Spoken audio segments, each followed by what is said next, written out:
राधे राधे दोस्तों, ओम नमो नारायण। फ्रेंड्स, आज हम बात करेंगे निर्जला एकादशी के व्रत की कथा के विषय में। तो आप सभी को निर्जला एकादशी के व्रत की ढेर सारी शुभकामनाएं। तो फ्रेंड्स, भगवान विष्णु को समर्पित निर्जला एकादशी व्रत यानी कि आज है, जो कि 31 मई को था। यह व्रत हर साल ज्येष्ठ शुक्ल पक्ष एकादशी को रखा जाता है। इस खास दिन पर भगवान विष्णु की विधि विधान से पूजा की जाती है। पूजा में व्रत कथा हमें ज़रूर सुननी चाहिए या पढ़नी चाहिए। तो चलिए फ्रेंड्स, आज की व्रत कथा कौन सी है या कौन सी हमें व्रत कथा सुननी चाहिए, चलिए आज की व्रत कथा स्टार्ट करते हैं। गणेश भगवान की स्तुति हम कर लेंगे। वक्रतुंड महाकाव्य सूर्यकोटि समय प्रभा निर्विघ्नं कुरु मे देवा सर्वकार्येषु सर्वदा। तो चलिए फ्रेंड्स, वीडियो स्टार्ट करते हैं और कथा का प्रारंभ करते हैं। भीमसेन व्यास जी से कहने लगी कि हे पितामह, भ्राता युधिष्ठिर, माता कुंती, द्रौपदी, अर्जुन, नकुल और सहदेव आदि सब एकादशी का व्रत करने को कहते हैं, परंतु महाराज मैं उनसे कहता हूँ कि भाई मैं भगवान की शक्ति पूजा आदि तो कर सकता हूँ, दान भी दे सकता हूँ, परंतु भोजन के बिना नहीं रह सकता।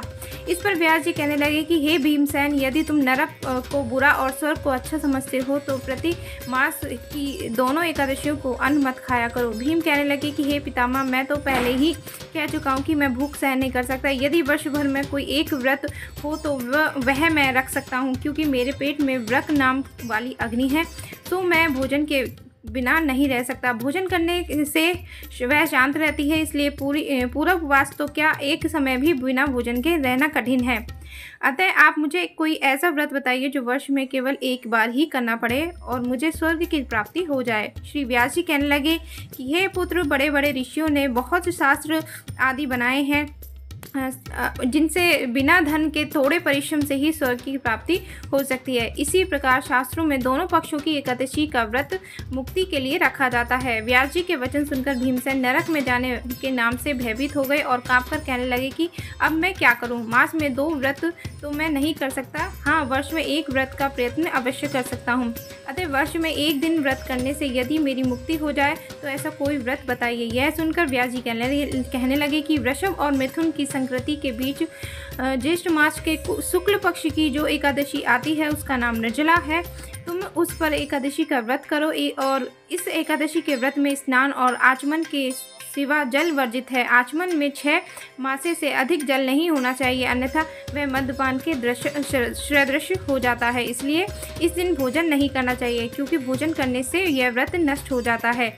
यदि एकादशी को सूर्य उदय से लेकर द्वादशी के सूर्य उदय तक जल ग्रहण न करें तो उससे सारी एकादशियों के व्रत का फल प्राप्त होता है।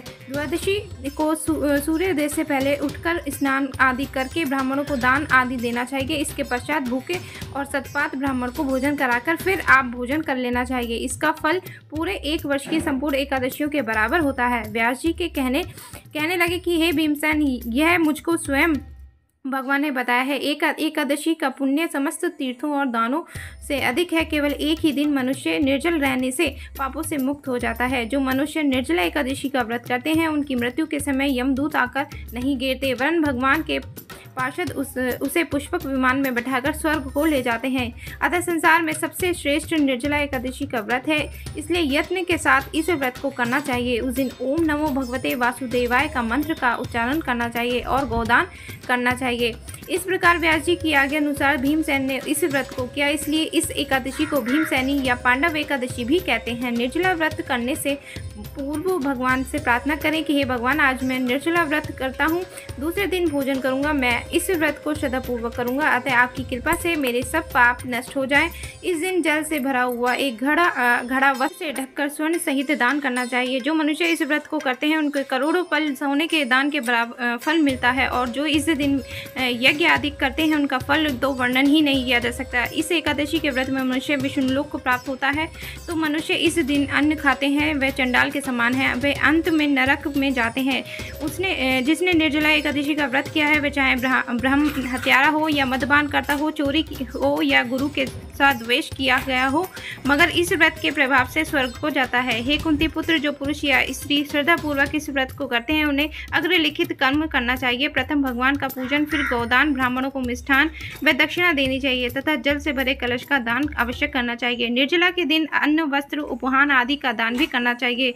जो मनुष्य भक्तिपूर्वक इस कथा को पढ़ते हैं या सुनते हैं उन्हें निश्चय ही स्वर्ग की प्राप्ति होती है।